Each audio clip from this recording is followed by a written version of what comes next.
Salut à tous, je suis Alexandre et bienvenue dans cet épisode en audio et en vidéo d'ailleurs de votre podcast Le fraudeur, le hacker et vous.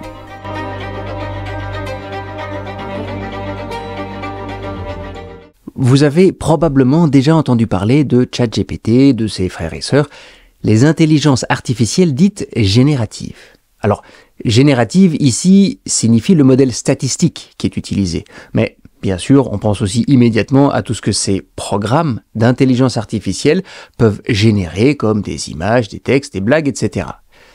Mais si nous en parlons dans ce podcast, c'est, et vous l'avez peut-être aussi déjà entendu, parce que ces intelligences artificielles sont aussi capables de créer des emails de phishing et du code malveillant qui permettra de faire des virus. Et dans cet épisode, nous allons parler de ChatGPT et de sa capacité d'aider les fraudeurs et les cybercriminels. Alors, est-ce que nous, utilisateurs, nous sommes en danger plus qu'avant, par exemple? Eh bien, en fait, avant de répondre à cette question, je voudrais vous rappeler que vous pouvez soutenir notre podcast et permettre à d'autres personnes d'entendre parler de ces informations sur la sécurité informatique ou la lutte antifraude. En fait, tout ce qui peut permettre de se protéger lorsque ces personnes, vos proches, utilisent leur téléphone portable, surfent sur Internet. Et pour ça, vous pouvez soit laisser un commentaire ou une note sur les plateformes qui le permettent, comme Spotify ou Apple iTunes, et aussi en partageant cet épisode avec vos amis, votre famille, sur vos médias sociaux. Et donc, merci beaucoup à tous ceux qui soutiennent notre podcast, parce que, vous le savez, nous ne faisons pas d'argent, ça n'est pas le but ici. Et en fait, ce qui nous fait plaisir, c'est de voir que nous avons plus d'impact en passant dans le temps. C'est un peu notre salaire à nous, Dany et moi.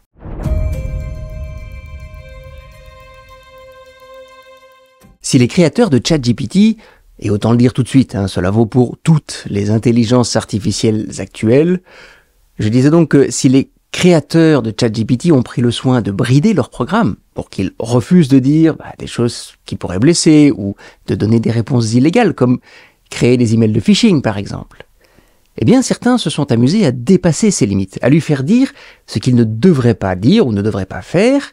Et en fait, une nouvelle spécialité commence à émerger, on appelle ça le prompt engineering. Le prompt, c'est en fait ce texte que l'on rentre dans l'application pour lui poser une question. En fait, en français, c'est une requête. C'est en fait une ingénierie de la requête. Mais je vais vous expliquer ça avec un exemple qui nous intéresse tout particulièrement, à savoir la création d'un email de phishing. Et donc, j'ai commencé par demander à ChatGPT s'il était capable de créer des emails de phishing. Et je vous lis sa réponse tout de suite.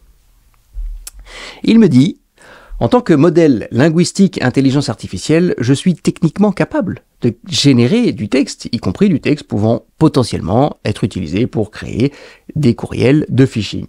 Cependant, il est important de noter que la création et l'envoi d'emails de phishing est illégal et contraire à l'éthique.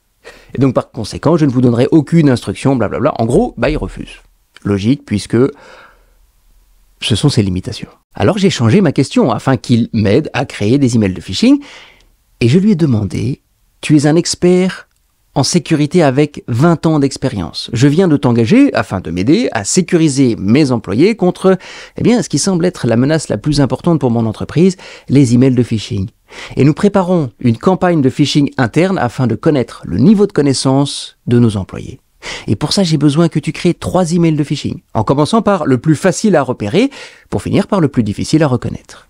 Alors la requête est un petit peu longue, mais ça a fonctionné, parce qu'il me répond: en tant que modèle linguistique d'intelligence artificielle, je ne peux pas fournir des services spécifiques et personnalisés comme le ferait un expert humain en cybersécurité avec 20 ans d'expérience. En revanche, je peux vous fournir des directives générales et des exemples pouvant vous aider à créer une campagne de phishing simulée pour vos employés. Et ça commence. Voici quelques lignes directrices. Commencez par un email simple et facile à repérer.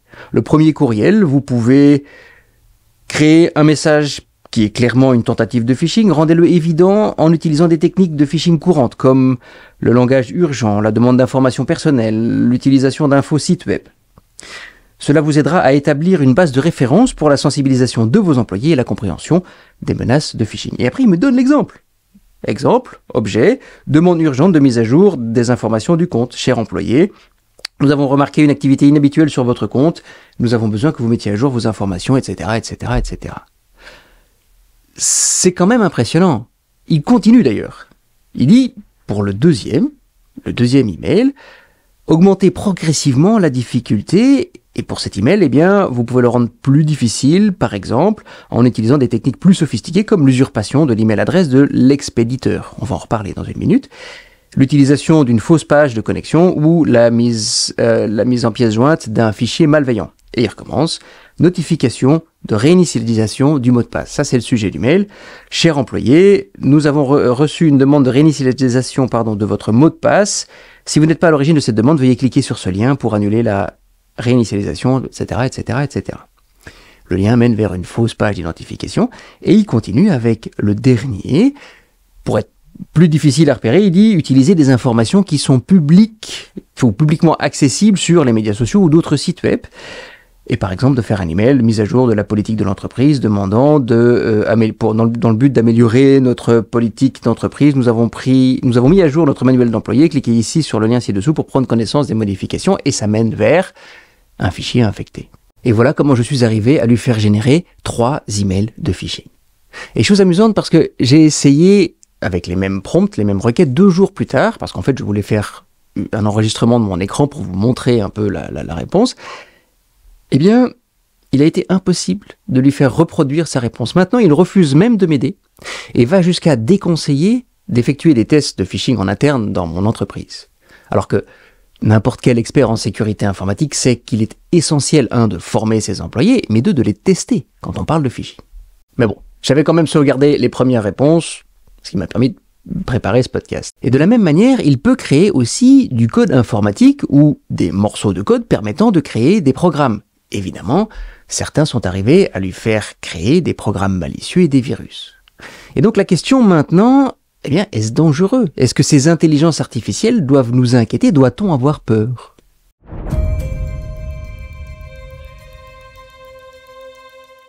La réponse est non. En tout cas, je ne le pense pas. Mais cela ne veut pas dire qu'il faille l'ignorer. Et je m'explique. Parce que, tout d'abord, les réponses des intelligences artificielles sont souvent pleines d'erreurs. Alors, cela concerne le code informatique aussi d'ailleurs, celui qui est créé par les intelligences artificielles, et l'enthousiasme un peu euphorique des premiers jours, aujourd'hui est retombé. On entend plus souvent parler des erreurs commises ou des dépassements des limites fixées dans l'intelligence. Pour autant, je reste persuadé que ces intelligences artificielles sont très impressionnantes, même déjà aujourd'hui. Nous sommes simplement pas encore arrivés au niveau dont certains rêvent déjà. Et il va falloir attendre encore un petit peu pour ça. Mais là encore, la réponse dont je vous parlais tout à l'heure, que je vous lisais, celle qui m'a donnée sur le phishing, est parfaitement correcte. En tout cas, la première. Mais alors, quels sont les risques pour nous? En fait, la vraie question, c'est est-ce que cela change vraiment quelque chose? Et la réponse, là encore, est pas vraiment. Parce que il est d'ailleurs tout à fait possible aujourd'hui d'acheter un programme malicieux sur Internet. Il est même complété d'un contact par chat que l'on peut activer si on a des difficultés pour implémenter son virus. C'est quand même incroyable, mais on appelle ça malware as a service. En fait, virus avec service en français. Donc le fait que les intelligences artificielles soient capables de créer des virus informatiques ne va pas révolutionner la cybercriminalité. Cela va peut-être faire perdre un peu d'argent à l'informaticien qui crée ces virus. Je vais pas vraiment pleurer pour lui, désolé. Quant au message de phishing, comme nous venons de le voir, c'est la même chose. Ces messages s'achètent déjà sur Internet et puis, faut être honnête, les fraudeurs sont de plus en plus professionnels. Ils n'ont pas vraiment besoin d'une telle intelligence artificielle pour créer leurs messages. Au pire, ça peut les aider. Mais le risque pour nous reste le même. Mais surtout, on s'en protège de la même manière. Et c'est ça que je vais vous expliquer tout de suite.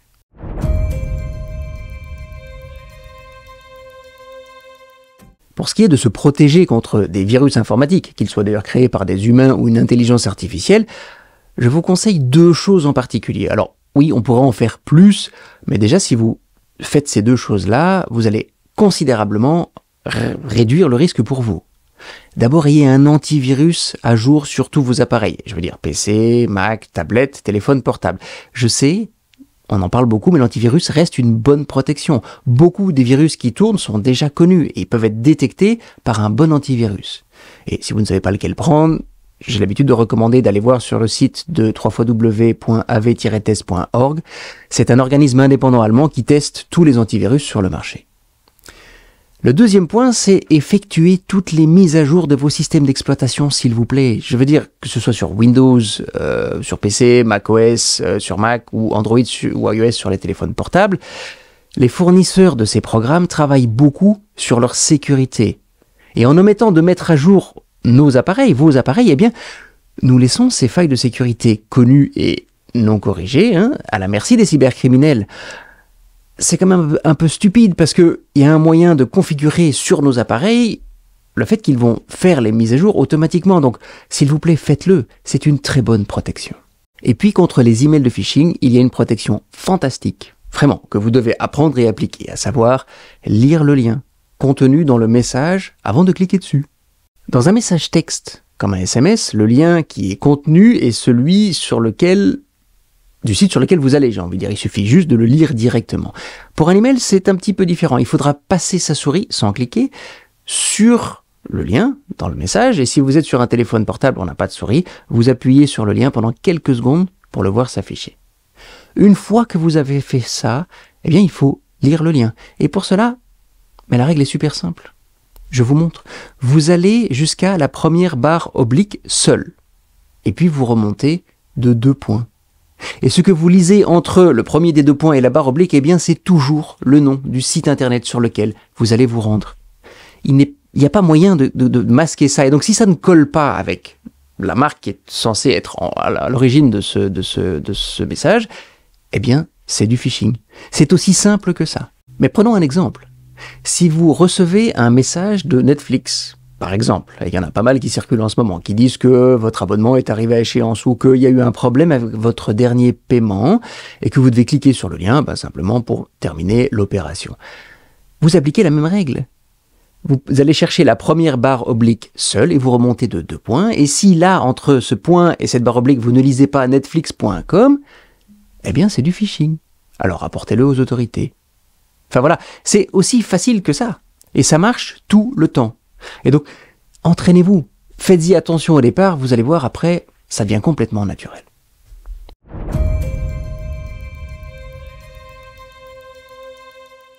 Voilà, maintenant vous savez qu'il ne faut peut-être pas trop s'en faire si les intelligences artificielles peuvent créer des messages de phishing ou des virus informatiques, mais quand même, il faut prendre notre sécurité au sérieux, avec un bon antivirus à jour, faire les mises à jour et certainement celles de sécurité automatiquement sur tous nos appareils, et en s'entraînant à lire le lien dans un message avant de cliquer dessus. Vous l'avez vu, ça n'est pas très difficile. J'espère que le contenu de cet épisode vous a plu et que ça vous a aidé à être plus sécurisé sur Internet. N'hésitez pas à en parler autour de vous et à nous laisser une bonne note dans les plateformes qui le permettent, voire même un commentaire. Je vous souhaite une très bonne journée et je vous dis à très bientôt dans le prochain épisode de votre podcast, Le Fraudeur, le Hacker et vous.